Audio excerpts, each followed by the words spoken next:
The following is a Spirit Street production. Oklahoma State, didn't start off the season last year in football very well, but ended it extremely successful.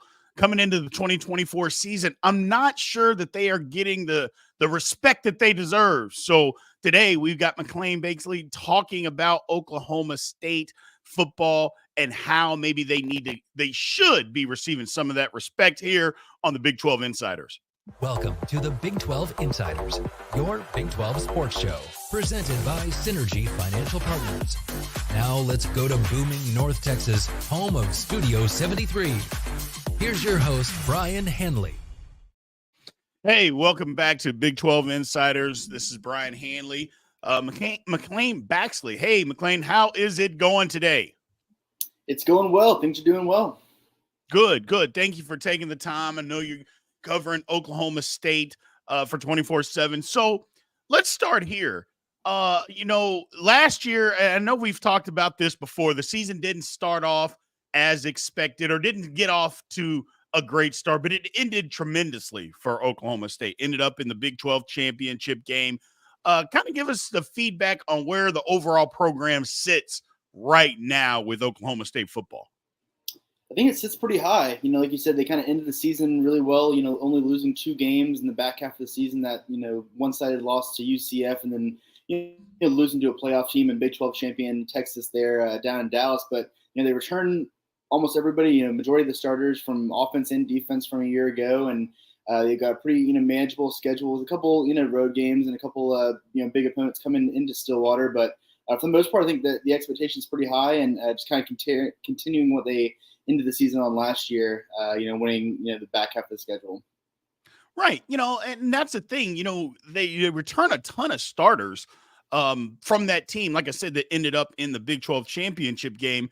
The perception around the country and even within Big 12 insiders, a lot of people aren't giving Oklahoma State kind of the respect that me and a lot of people think that they actually deserve. I guess the question is there a reason why? Do you know why they're not getting that respect? Because like I said, the season ended pretty well for them.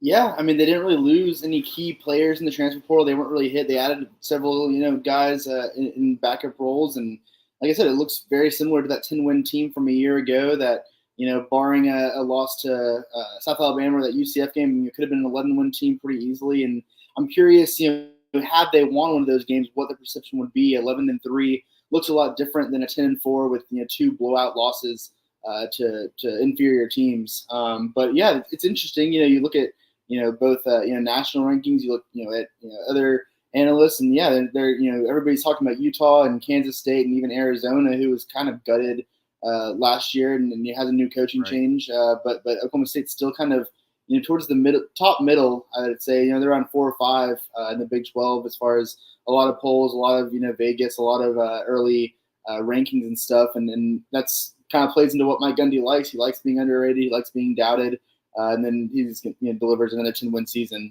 pretty easily. So we'll see if that rings true this year with with the expectations, with the return of experience and talent. But it is interesting, just nationwide how they're kind of being overlooked. Right. And that was kind of what I was going to get to next. Mike Gundy, and I think a lot of Oklahoma State fans, they kind of like this role.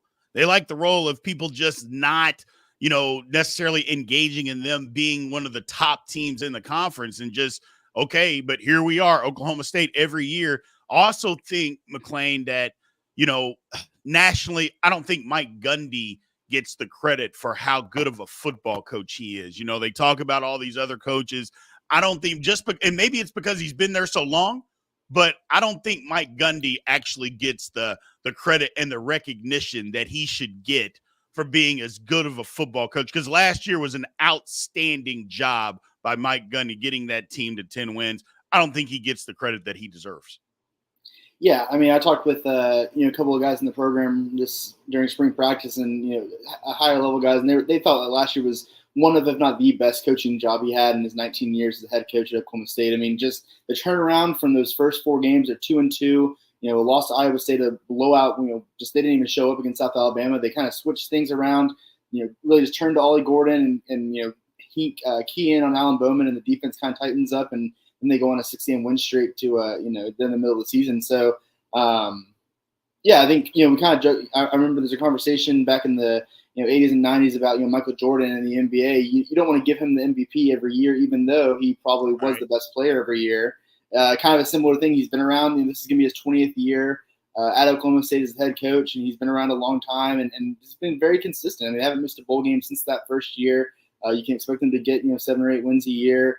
He's had 6 10-win seasons in that span, and yeah, I mean, I think it's just kind of like we've seen it before. There's no new flashy. He's not the flashy kind of headline maker like some other coaches that have been around for a while as well, and he's not obviously one of the new faces, new up and comers. You look at some of these coordinators in the past 10 years that have kind of elevated to a head coaching job, but just he's been consistent for 20 years now, and I think it's worked for them. And like I said, they kind of like being that kind of overlooked role.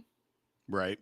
So with so many guys coming back, there's 2 ways, and I've kind of asked several different guys, that have come on the show, a couple of different things as far as spring practice is concerned. With you have a ton of guys back, were jobs still up for grabs, or was it more of a teaching aspect, doing a lot of fundamental work, that kind of thing, or was it a big mixture of both? I think it was more so the kind of honing in on fundamentals and improving themselves. They know what they're going to get on offense. They know what they have on defense.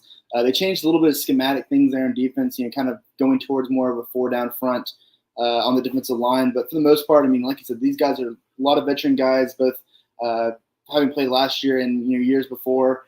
So I think it's more of just kind of making sure we're really good on the basics, and we understand the plays, we understand the playbook, we understand where different guys are going to be, rather than learning new things and kind of teaching. I think there's also a lot of focus on kind of building the depth. There's a lot of after this year, though this year there is a lot of guys that came back. In 2025, this team's going to look incredibly different. With a lot of these guys going to the NFL and retiring from football.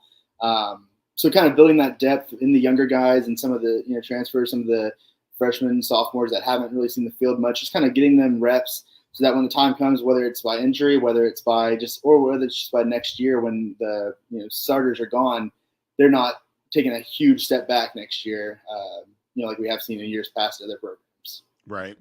So, in speaking of years past, or speaking of depth and things of that nature, what is Oklahoma State, their philosophy as far as the transfer portal? You see some teams around the country that dive into the transfer portal head first, and they'll turn a roster over. It seems like some teams, and even high-profile teams, are doing it every single year. It's not just teams that are struggling or anything like that. I mean, Florida State, again, jumped into the transfer portal and got a ton of guys. So you're starting to see some of these big-time programs that are using it every single year. What is Oklahoma State's philosophy on using the transfer portal as of now? I think they're open to it, obviously. Like I said, this year is kind of a outlier because you had so many guys returning. There wasn't as many spots to a lot of holes to fill.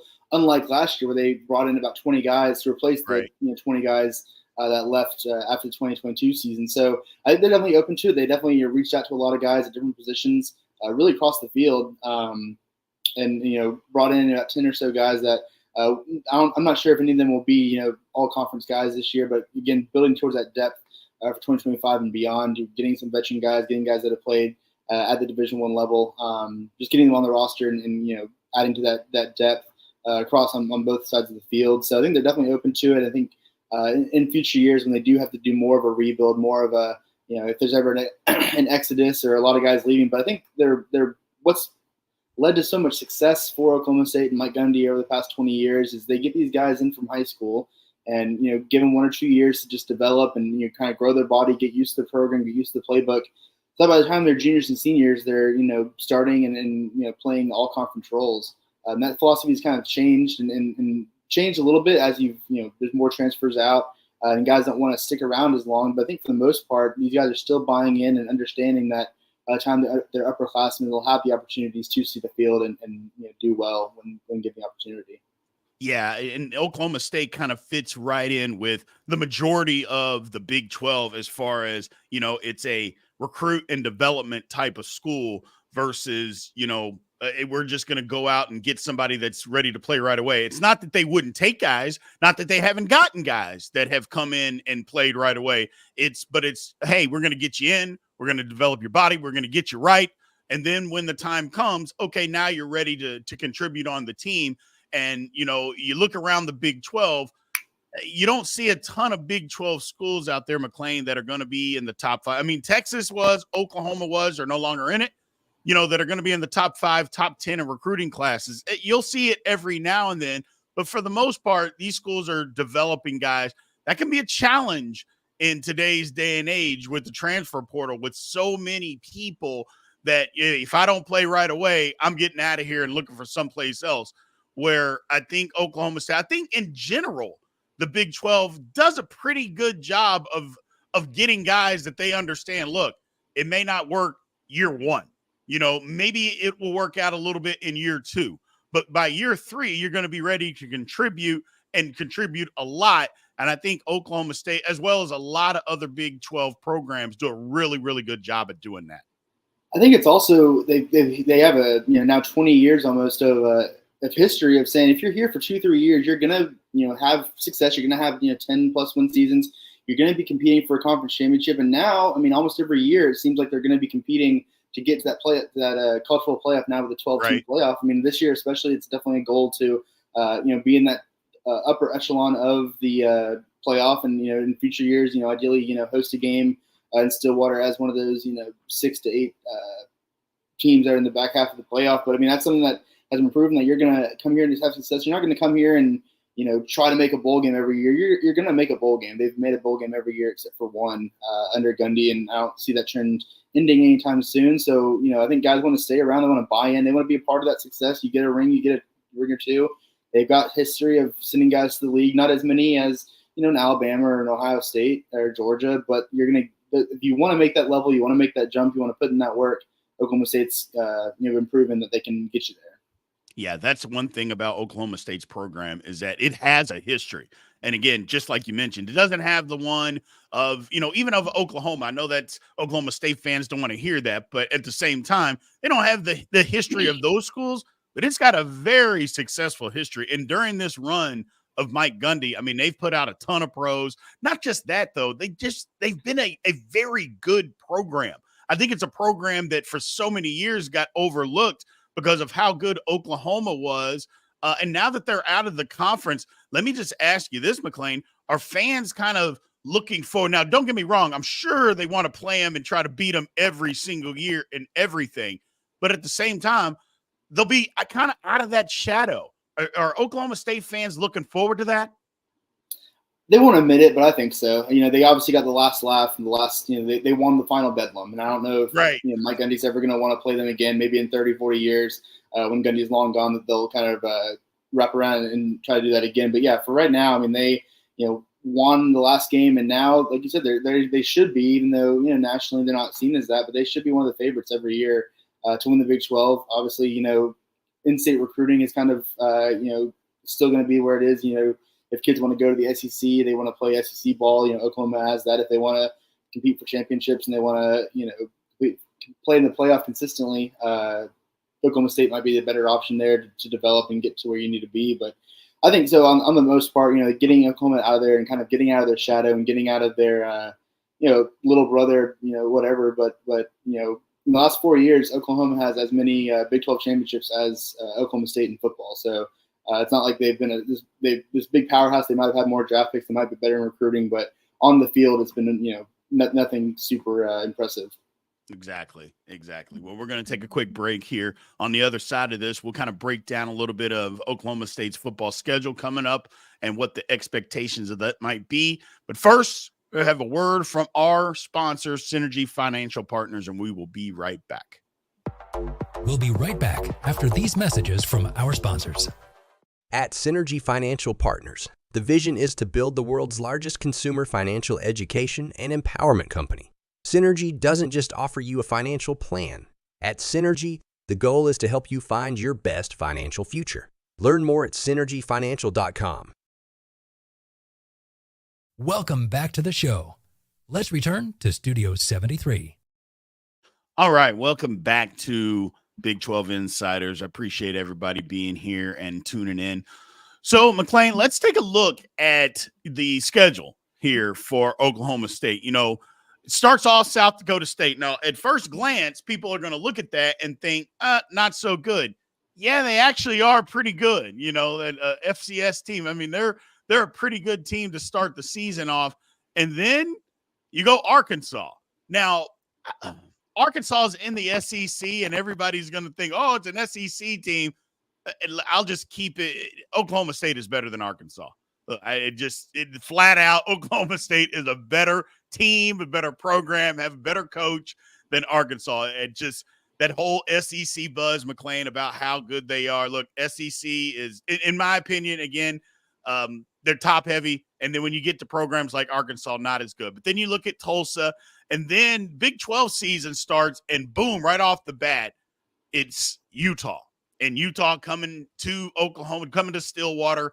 And Utah is a new team, but Utah has come in, and by a lot of accounts, by a lot of people, think that they are the favorites to win this conference. So just obviously sections of the season, they kind of break them down in quarters that way.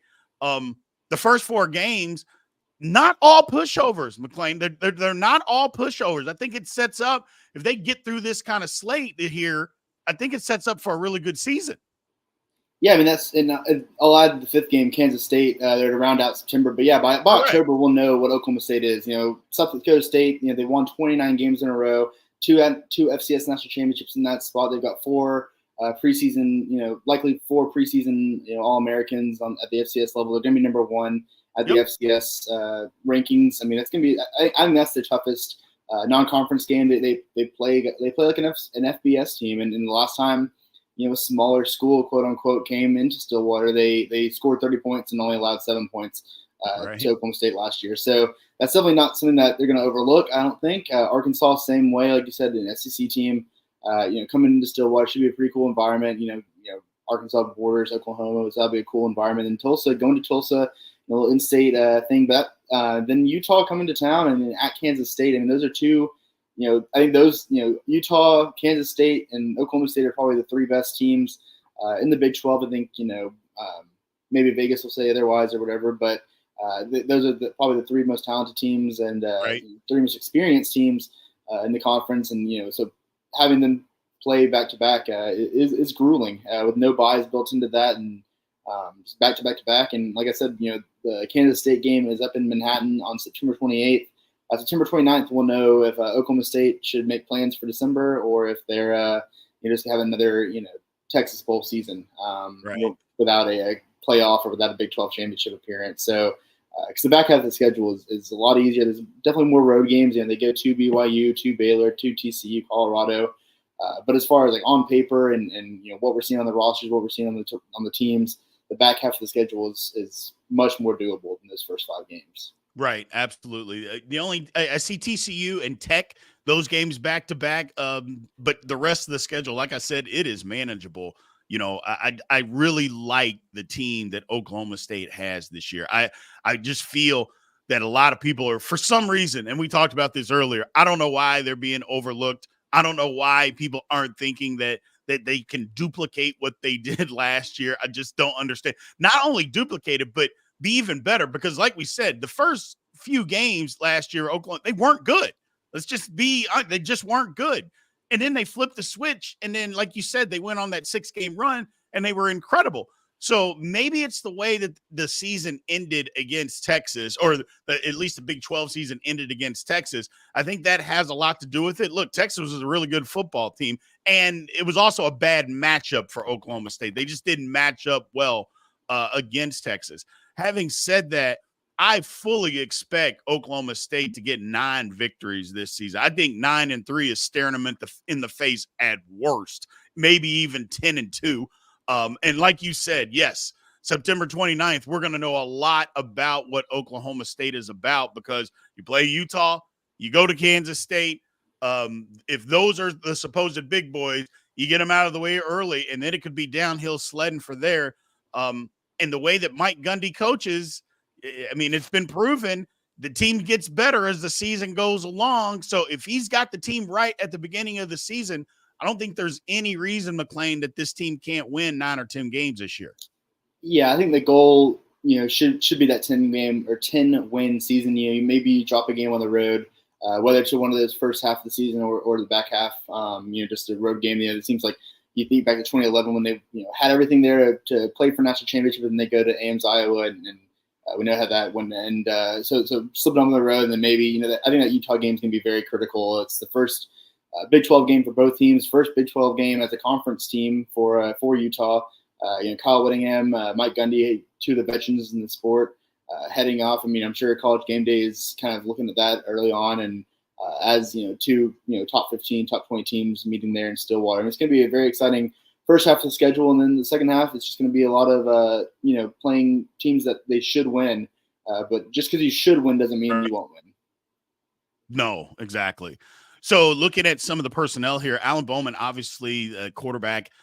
Took a few games before he became entrenched as a starter, but once he did, played I thought he played decent. Actually played well. He played better than decent. He played well. And I'm not saying he was outstanding or anything like that, but I think he played well. What are they looking for out of him moving forward to this season?